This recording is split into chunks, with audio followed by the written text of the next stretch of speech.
नमस्कार दोस्तों, मेरा नाम वीरू द्विवेदी है। मैं आपका अपने YouTube channel Veeru Dwivedi education hub पर हार्दिक स्वागत करता हूं। दोस्तों, आज हम बात करेंगे इंटेलिजेंस या बुद्धि की।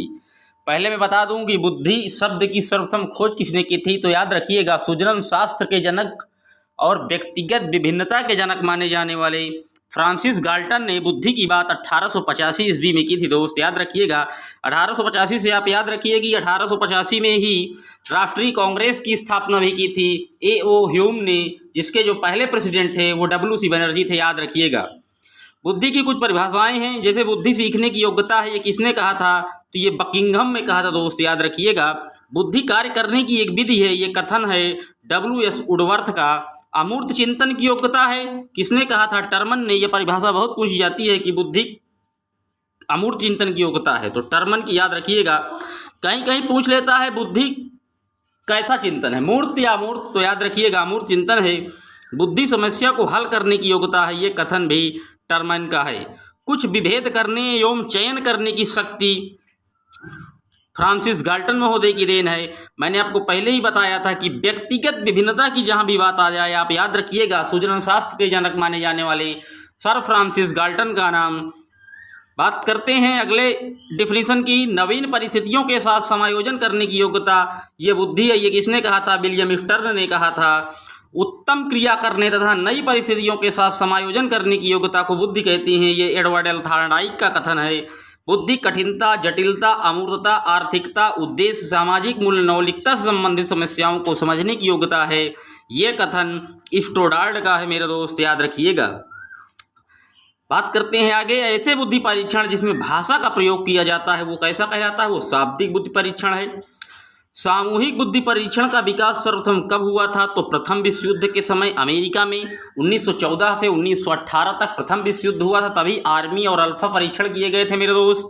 बात करते हैं ऐसे बुद्धि परीक्षण जिसमें लकड़ी के गुटकों इत्यादि का प्रयोग करके बुद्धि परीक्षण किया जाता था, तो वो अशाब्दिक परीक्षण या निष्पादन परीक्षण है, याद रखिएगा। अब बात कर लेते हैं कुछ बुद्धि के सिद्धांत और उनके जनकों के बारे में, तो आइए शुरू करते हैं। एक कारक सिद्धांत ये बिने और टर्मन का है। द्विकारक की बात करें तो स्पीयरमैन का नाम आता है, जो कि त्रिकारक के सिद्धांत के भी जनक माने जाते हैं। बहुतत्व का सिद्धांत थॉर्नडाइक का है। बहुमानसिक योग्यता का सिद्धांत भी थॉर्नडाइक का है। मैं आपको बता दूं इस सिद्धांत को बालू के सिद्धांत के नाम से भी नवाजा गया है मेरे दोस्त, याद रखिएगा।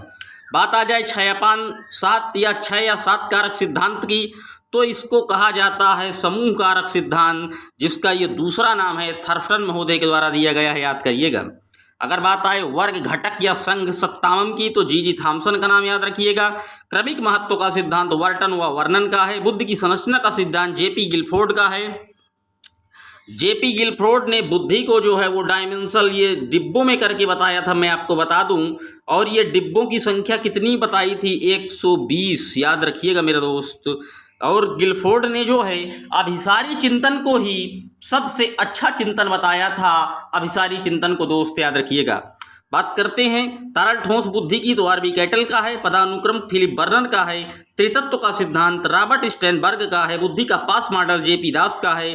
संज्ञानात्मक विकास का सिद्धांत स्विट्जरलैंड के महान मनोवैज्ञानिक जीन पियाजे का है। जी और एस कारक की थ्योरी स्पीयरमैन ने दी थी मेरे दोस्त, याद रखिएगा। बात करते हैं अब कुछ अवस्थाओं की, जैसे शैशवावस्था की जो विशेषताएं हैं मैं आपको बता देता हूं। जन्म से लेकर 6 वर्ष तक की अवस्था को शैशवावस्था माना गया है। सामाजिकरण की प्रक्रिया यहां से आरंभ होती है। 3 से 6 वर्ष का बच्चा अर्ध स्वप्न में रहता है, यह कथन किसने कहा था, थॉर्नडाइक ने कहा था, याद रखिएगा। बात करते हैं शैशवावस्था को सीखने का आदर्श काल किसने कहा, वैलेंटाइन ने। यह परिभाषा बहुत पूछी जाती है, याद रखिएगा। सबसे तेज शारीरिक विकास शैशवावस्था में होता है। एक नवजात शिशु की ऊंचाई लगभग 20 इंच होती है। भार लगभग 7 से 8 पाउंड यानी कि 3 से 4 किलोग्राम होता है मेरे दोस्त। विकास की प्रक्रिया गर्भावस्था से लेकर जीवन पर्यंत चलती है, यानी कि विकास कभी समाप्त नहीं होता। शैशवावस्था में 4 प्रकार के संवेग पाए जाते हैं, भय, क्रोध, प्रेम और पीड़ा। और ओडिपस ग्रंथि लड़कों में माँ के प्रति ज़्यादा लगाव के कारण होती है। यह किसने कहा था, महान मनोवैज्ञानिक सिगमंड फ्राइड ने कहा था, जो कि मनोविश्लेषणवाद के जनक है मेरे दोस्त, याद रखिएगा। ये लिबिडो के ही प्रबल समर्थक माने जाते हैं। दूध के दांतों की संख्या 20 होती है। और इलेक्ट्रा ग्रंथि जो है वो लड़कियों में पिता के प्रति अधिक लगाव के कारण होती है, ये भी फ्राइड जी का कथन है।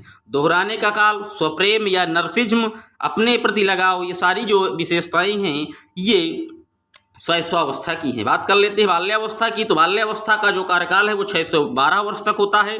इसे एलिमेंट्री स्कूल ऑफ एज कहते हैं, यानी कि बालक की जो स्कूली अवस्था है वो 6 वर्ष के बाद इसी में शुरू हो जाती है। समूह की आयु, चुस्ती की आयु और गंदी आयु, डर्टी एज भी पूछा जाता है, तो याद रखिएगा ये बाल्यावस्था को ही कहा जाता है मेरे दोस्त। बात करते हैं बाल्यावस्था को मिथ्या परिपक्वता का काल किसने कहा था, तो J.S. रॉस महोदय ने किया कहा था, याद रखिएगा। संवेगात्मक विकास का अनोखा काल कॉल एवं ब्रूस ने कहा था। 10 से 12 वर्ष का जो होता है वो परिपाक काल या संचय काल कहलाता है मेरे दोस्त। 6 से 9 वर्ष पूर्व बाल्याकाल, 10 से 12 वर्ष उत्तर बाल्याकाल कहते हैं। वास्तविक जगत में प्रवेश की आयु बाल्यावस्था में ही होती है। उसी काल में खेल की प्रवृत्ति जो है सामूहिक होती है, और जो हड्डियों का विकास है वो 16 वर्ष तक इसी में होता है। और एक कथन है, याद रखिएगा, फ्राइड का, मनुष्य को जो कुछ बनना होता है आरंभ के 4-5 वर्षों में ही बन जाता है। ये महान कथन महान मनोविश्लेषणवाद के जनक फ्राइड का है। इसमें व्यक्तित्व जो है वो बालक का कैसा हो जाता है, वो बहिर्मुखी हो जाता है। बात आई है व्यक्तित्व की, तो बता दूं कार्ल यूंग ने व्यक्तित्व को 3 भागों में बांटा है, अंतर्मुखी, बहिर्मुखी और उभयमुखी। अंतर्मुखी में वो बालक आते हैं जो अपने आप तक ही सीमित रह जाते हैं, मतलब उन्हें किसी दूसरे व्यक्ति से कोई खास लेना देना नहीं होता और वो समाज से अलग होते हैं। सामाजिकता उनमें पूर्ण रूप से जो है वंचित रहती है, सामाजिकता का कहीं पूर्ण रूप से अभाव पाया जाता है मेरे दोस्त, वो होते हैं अंतर्मुखी। बहिर्मुखी शब्द से ही ज्ञात हो जाता है जो बाहर रहे, यानी कि जो समाज की दुनिया में घुल मिल कर रहे, वो बहिर्मुखी हो जाता है। और उभयमुखी, जिनमें दोनों क्वालिटी के गुण पाए जाए, जो बीच का रास्ता निकाल ले, वही होता है उभयमुखी मेरे दोस्त, याद रखिएगा। बात करते हैं किशोरावस्था की। तो पूर्व किशोरावस्था 12 से 16 वर्ष तक होती है और उत्तर किशोरावस्था 16 से 18 वर्ष तक होती है। ये बड़े दबाव, तनाव, तूफान तथा संघर्ष की अवस्था है मेरे दोस्त। ये कथन G. स्टैनले हॉल का कथन है। स्टैनले हॉल का नाम आप याद रखिएगा। इनकी एक बुक है जिसका नाम एडोलसेंस है, याद रखिएगा, परीक्षा में बहुत पूछी जाती है। अगर लिखा रहे तनाव, तूफान तथा कठिन तनाव, तूफान तथा संघर्ष की अवस्था, तो याद रखिएगा स्टैनले हॉल का ये कथन है। लेकिन अगर पूछ ले कि किशोरावस्था को सबसे कठिन काल किसने कहा था मेरे दोस्त, तो याद रखिएगा महान मनोवैज्ञानिक प्रयोजनवाद के जनक किलपैट्रिक का नाम इसमें आ जाता है मेरे दोस्त, याद रखिएगा। किशोरावस्था में संवेग अधिक उग्र होते हैं। किशोर ही वर्तमान की शक्ति और भावी आशा को प्रस्तुत करते हैं, यह प्रो एंड प्रो का कथन है। किशोरावस्था जीवन का सबसे कठिन काल है, यह किलपैट्रिक का है, जिसको मैं पहले बता चुका हूं मेरे दोस्त, याद रखिएगा। किशोरावस्था काल रूप में समायोजन में समर्थता होती है। एडोलसेंस पुस्तक के लेखक G.S. हॉल हैं, मैंने आपको बता दिया। स्टैनले हॉल अमेरिका के थे। किशोरावस्था की जो प्रमुख विशेषताएं हैं वो संवेगों में अधिकता होती है, कल्पना की अधिकता होती है, मानसिक विकास अधिक होता है। इसमें जो बालक होता है वो अपने आप को ही सर्व समझता है, मतलब वो जो सोचता है कि जो मैं कर रहा हूँ, जो मेरे निर्णय हैं, वो ही कहीं ना कहीं सबसे अच्छे हैं। और कभी कभी वो कुछ टॉपिक में फंस भी जाता है जिसमें वो उसकी जो है संदेहास्पद स्थिति होती है, वो सही तरीके से निर्णय नहीं ले पाता मेरे दोस्त, याद रखिएगा। ये सीरीज जो आज मैंने आपको कराई ये बुद्धि से रिलेटेड थी। कुछ महत्वपूर्ण जो है विकास की अवस्थाओं की विशेषताएं भी मैंने आपको बताई। मैं आपको धीरे धीरे सारे टॉपिक एक कवर करा दूंगा मेरे दोस्त। तब तक आप लोग मेरा साथ दीजिए, मेरे चैनल को ज़्यादा से ज़्यादा सब्सक्राइब और लाइक कीजिए दोस्त। मिलते हैं एक और वीडियो में, तब तक के लिए जय हिंद, जय भारत।